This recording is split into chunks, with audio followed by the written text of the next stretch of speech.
Bien, bonjour et bienvenue. J'aimerais qu'on fasse un petit constat sur Israël. Bien, si vous êtes monothéiste, donc croyez en un seul Dieu, est-ce que faire un pèlerinage en Israël pourra-t-il croître votre foi? Auparavant, j'avais une image très féerique d'Israël. Je voyais ces pays où coulaient les laits et les miels, tout merveilleux, dont il fallait vraiment absolument aller voir. En fait, les Écritures ont tellement fasciné la terre promise. C'est la terre, en fait, qui beaucoup veulent aller voir. En fait, la terre des grands faits extraordinaires opérés par Dieu, opérés par Jésus et d'autres grands prophètes, auxquels cette grande famille de Jacob allait au combat avec les géants. Et lorsque j'ai posé mes petits pieds, il n'y avait rien de tout ça.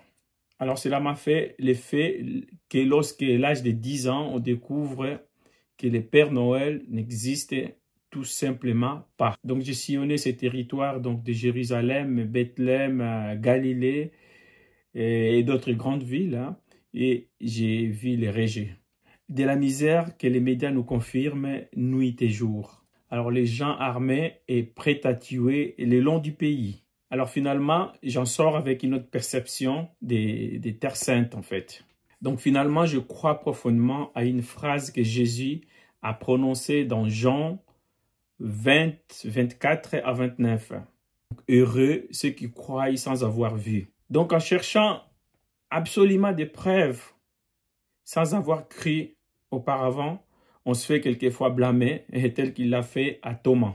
Il lui dit heureux ceux qui croient sans avoir vu. Parce que Thomas ne voulait pas croire à sa résurrection. Thomas, il s'est dit, avant que je croie, il faut que je voie.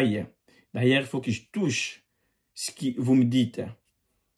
Et donc, finalement, Jésus lui dit, heureux ceux qui croient sans avoir vu. Donc, franchement, pour vous tous les croyants, donc de toutes les religions confondues, je suis heureux pour vous d'avoir cette foi sans avoir vu et sans avoir touché. Donc, ayez la foi sans vous rendre absolument en Israël, sans vous rendre absolument à la Mecque.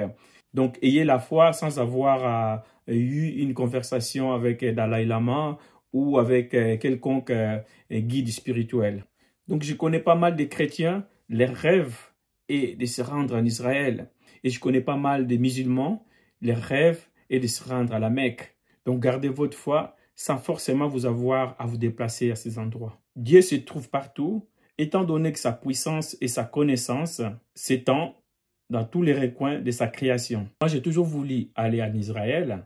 Aujourd'hui, je me dis, j'aurais peut-être pas dû aller ou j'ai bien fait d'aller voir tout ça.